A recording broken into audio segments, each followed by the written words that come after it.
I am Aria Voss, 28 years old, and I'm an accountant. My hands were covered in potting soil when my phone buzzed. I was helping my grandmother, Eleanor, gently repot a stubborn orchid. I glanced at the message. It was from my mother, Susan. On our way to Panama. Transferred funds from the trust for our new start. Take care of Eleanor. I looked up at my grandmother. She was smiling vaguely at the flower, humming to herself. Completely unaware, I leaned in close and whispered, "Good thing I moved that $200,000 yesterday. Grandma, if you're listening to this, and you've ever been the only responsible one in the family, you need to hear what happened next. To understand that text message, you have to understand Applewood Orchards. This farm isn't just a business, it's my grandmother's entire legacy. It's sprawling, beautiful, and, honestly, struggling. My older sister, Chloe, is the artistic soul. She's poured everything into trying to save it, converting the old barn into a small, charming cafe and bookstore. She handles the cider, the baking, and the aesthetics. I handle the spreadsheets. As the accountant, I'm the practical one. I'm the one who knows we're barely breaking even. The only thing keeping us afloat is the family trust fund. Grandmother Eleanor set it up years ago with $250,000. The rules were crystal clear. That money was to be used for two things. First, to maintain the farm as a legacy.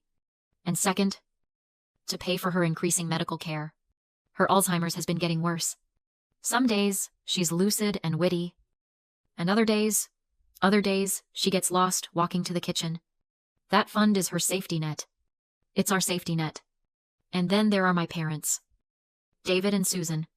To everyone else, they are charming, wonderful, free spirits. They're the life of every party, always chasing some new, exciting dream. But to me and Chloe, they're just irresponsible. They've always treated Applewood not as a home, but as an ATM, and they've started to treat their own mother, Eleanor, as a burden. We've already raised our kids. My father, David, said to me last month, laughing it off, "We're supposed to be enjoying our retirement, not becoming caretakers." I'm the only one who sees the bank statements. As the accountant, I'm a co-trustee on the account. And for the last 6 months, I'd been watching the money. Small withdrawals at first. Farm repairs. My father would say, specialist consultations for Eleanor. My mother would claim, but the numbers didn't add up. The repairs were happening at expensive restaurants. The consultations looked a lot like spa days. They were draining the trust. Faster and faster. Every month. I tried to talk to Chloe about it, but she just shook her head. Exhausted from a 12-hour day at the cafe. "Aria Voss, please." She'd sighed. "I can't handle another fight. They're just being themselves. What can we do?" That's the problem, isn't it? We let them get away with it because it's easier than the confrontation. But I looked at the spreadsheets, and I saw a hard deadline approaching. At the rate they were spending, Eleanor's entire future, her medical care, and the farm itself would be gone in less than a year. They weren't just being irresponsible anymore. This was a different level of selfish. This was theft. And I was the only one in a position to stop it. The real tension started about 3 months ago. It was subtle at first. I walked into the study and saw my father, David, quickly minimizing a browser window. I caught a glimpse of the webpage, glossy photos of white sand beaches and high-rise condos. Luxury retirement communities in Panama. The header read, "Just daydreaming. Aria Voss girl," he said, laughing a little too loudly. "You know your mother and me. Always planning the next big adventure." A week later, my mother, Susan, started taking her phone calls on the back porch. Her voice a hushed whisper. If I walked outside, she'd snap the phone shut. "Just catching up with an old friend. Honey," she'd say, not meeting my eyes. Then they started forgetting their shifts to watch grandmother Eleanor. Chloe and I had a strict schedule. We split the caregiving, balancing it with my accounting work and her running the cafe. But suddenly, my parents' errands started running long. "Oh, we just lost track of time," Mom would say, breezing in 2 hours late, leaving Chloe completely exhausted and unable to prep for the next day's baking. The burden fell, as it always did, on me and my sister. Chloe grew quiet, dark circles under her eyes. I just got angrier. The final red flag came one evening while I was paying the farm's bills. My mother sat across from me at the kitchen table, pretending to read a magazine. "You know, Aria Foss," she said, her tone casual. "Too casual. You're the only one, besides your father and me, with full access to the trust." "Right, as the co-trustee." I looked up from my laptop. "Yes, that's how Grandma set it up." "I was just thinking," she continued. "What if there was an emergency? What if you weren't here? Maybe you should, you know, just in case. Write down the passwords for us, just so we have them." A cold dread settled in my stomach. It was so clumsy, so transparent. She wasn't asking for access in an emergency. She was checking her escape route. She was checking if I was in the way. I just stared at her. "I don't think that's necessary." "Mom, the bank has all the succession documents. That's what lawyers are for." Her smile tightened. "Of course, dear. Just a thought." I lay awake all night. That conversation, playing on a loop. They were planning something. They were going to leave. They were going to leave us with a failing farm and a grandmother who needed constant, expensive care. And they were planning to take the money meant to save both. Should I confront them? I knew how that would go. They would lie. They would gaslight me. They'd call me paranoid and ungrateful, all while hiding their new luggage in the back of their closet. I wrestled with this for days. I felt this crushing, suffocating guilt. This is the burden of being the family anchor. Isn't it you're the responsible one? The one who holds everything together. And because of that, you feel guilty for even thinking about drawing a line. You feel guilty for defending yourself, going against your own parents, even when you know they're wrong. Feels like a betrayal. It feels unnatural. I was the one who was supposed to keep the peace. And here I was, mentally preparing for war. I felt like a traitor. That feeling lasted until I walked into the cafe late one night. I found Chloe asleep at one of the tables, her head resting on a stack of unpaid invoices, her face pale with exhaustion. I walked back to the main house. Grandmother Eleanor was standing in the hallway, looking at a framed photo, her eyes filled with tears. "Have you seen my husband?" she whispered. "I can't find him. My grandfather has been gone for 10 years. In that moment, all my guilt vanished. It was replaced by a cold, hard clarity. I wasn't betraying my family. I was protecting it. My real family, my sister and my grandmother. My parents had already made their choice. Now it was time to make mine.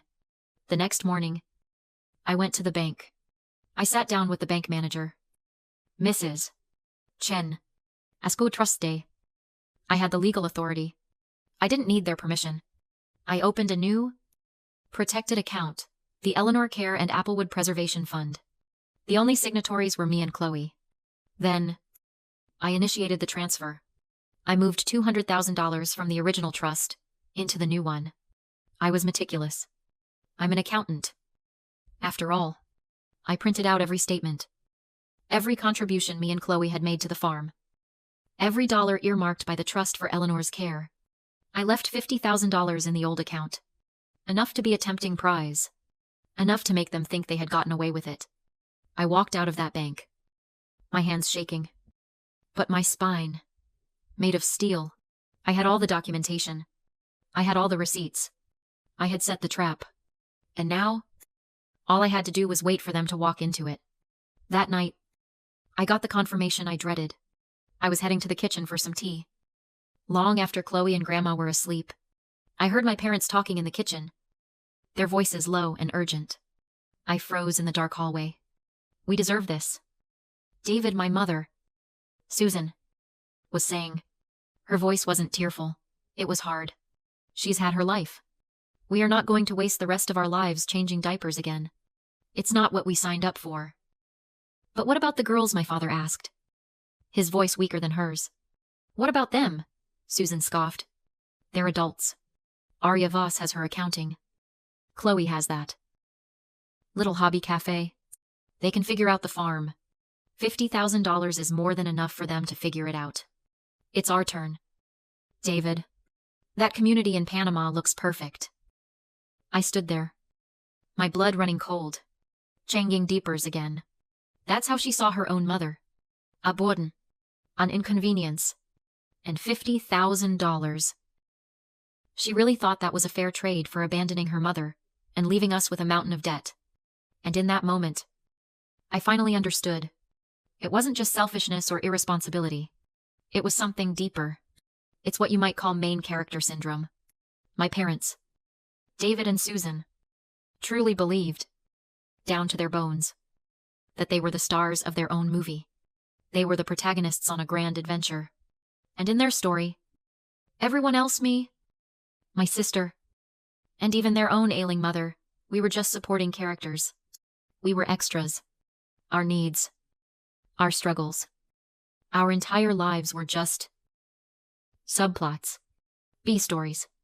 And when a subplot becomes inconvenient or boring, or when it gets in the way of the main character's great adventure, you just cut it. You write it out of the script. They didn't see this as an abandonment. They didn't see it as a betrayal. They just saw it as the start of their sequel. And we were all just collateral damage. That cold, terrifying realization sent me straight to my office. If they were capable of that, what else were they capable of? My accountant brain took over. No more emotions. Just facts. I stayed up all night. I wasn't just checking the trust fund anymore. I was running a full-scale audit of Applewood orchards. I pulled every loan document, every title, every bank statement from the last 5 years. I knew what to look for. I knew the red flags. And at 3 a.m, I found it. It was buried in a stack of refi documents. 3 months ago, my parents had secretly taken out a HELOC, a home equity line of credit against the farm. They had forged my grandmother's signature as the primary owner. The amount $70,000. The money was already gone. Withdrawn in cash and wire transfers over the last 12 weeks. They had been paying their personal debts. They had been buying their plane tickets. They had been funding their escape. I looked at the due date. The first payment on that fraudulent $70,000 loan was due in 30 days. When it defaulted, the bank wouldn't just call. They would seize the farm. They would seize my grandmother's home. I finally understood. The $50,000 they were leaving behind in the trust wasn't a mercy. It was a joke. It wouldn't even cover the down payment on the new debt they had secretly created. They weren't just planning to leave us. They were planning to sink the ship with all of us on it. The next morning, my parents were impossibly cheerful. My father, David, was whistling as he made coffee. My mother, Susan, was helping grandmother Eleanor with her breakfast, spooning oatmeal for her with a tenderness I hadn't seen in years. They were dressed up. Just a few errands to run in the city today, Mom said, kissing Grandma's head. It was a long, lingering kiss. A performance. We might be back a little late. So, don't wait up for us. Be good, girls, my father added, patting me on the shoulder as they walked out the door. I watched their car pull down the long gravel drive and disappear onto the main road. The house suddenly felt too quiet. Chloe found me in the kitchen, nervously wiping down a clean counter. They're just running errands, right? She asked, her voice small. Yeah, I said, not looking at her. Just errands. The hours ticked by. Noon. 3 p.m. 5 p.m. Chloe kept checking her phone, pacing the floor of the cafe. I just sat at the kitchen table, working on the farm's real budget. I felt strangely calm. The waiting was the worst part. At 6:30 p.m., just as I was helping Grandma with her dinner, my phone chimed. I looked at the screen. It was the text. From my mother. Panama bound. The transfer went through. We're starting our new adventure. We need this. Take care of Eleanor. We'll be in touch. I read it twice. My hands weren't even shaking. I walked over to Chloe. who was just closing the cafe, and handed her the phone without a word. She read it, and her face crumpled. It wasn't anger. It was just devastation. She sank onto a stool, her shoulders shaking, and just sobbed. They really did it, she whispered.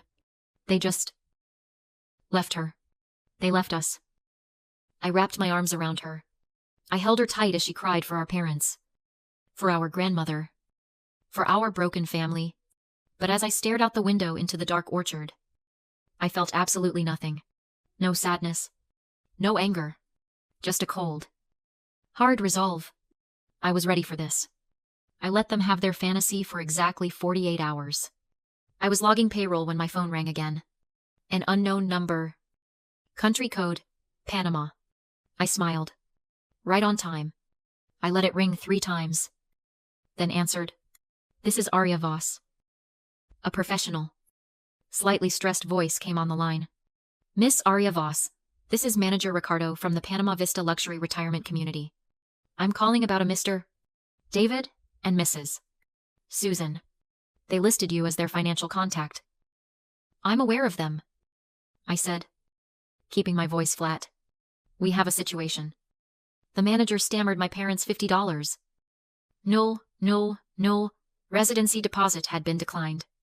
Through the phone, I heard my furious father, David, screaming that I had stolen their money and left them stranded. I didn't steal anything, Dad, I replied, my voice calm. I protected the trust. I protected Grandma's money. The $50,000 you tried to grab was all that was left. My mother, Susan, took the phone, hysterical, pleading. Fix this. You've ruined our dream. My dream, I shot back, was to keep this farm alive, and my grandmother safe. You abandoned your own mother. I gave them a one-time offer enough for 2 economy tickets back home. David roared. He would report me for theft and have us thrown off the farm. Go ahead and try, I challenged. When you do, to be ready to explain the fraudulent 000 HELOC loan you took out on this farm using Grandma's forged signature. I've already spoken to a lawyer. The silence on the line was deafening. I hung up. They flew back 3 days later. Defeated. My sister, Chloe. Or lawyer, Mrs. Davies. And I waited for them at the farm office. I slid 2 folders across the table. Folder 1, I said, is the full accounting. It shows the $200. 000. I legally transferred into a protected account. Folder 2, I continued, is the documentation for your fraudulent loan and the bank's default notice. Payment is due in 10 days. Or they foreclose. My final, non-negotiable agreement was simple. Sign over 100% of Applewood orchards to Chloe and me. In exchange, we would use the saved money to pay off their fraudulent loan and save the house. They would be allowed to live in the small guest cottage with supervised visits with Grandma. Option B, refuse to sign. We let the bank foreclose. And Mrs. Davies files criminal charges for elder fraud and a conservatorship suit against them. My father, stripped of all leverage, signed. My mother followed, shaking. 6 months later, the farm was thriving. Chloe and I, having broken the cycle of toxicity, had rebuilt our family, not on blood, but on trust. I watched my parents, shadows of their former selves, quietly trimming hedges, part of their agreement for room and board. Sometimes, you have to cut away the toxic parts to save the whole. We let go of the parents we wished we had to become the women we needed to be.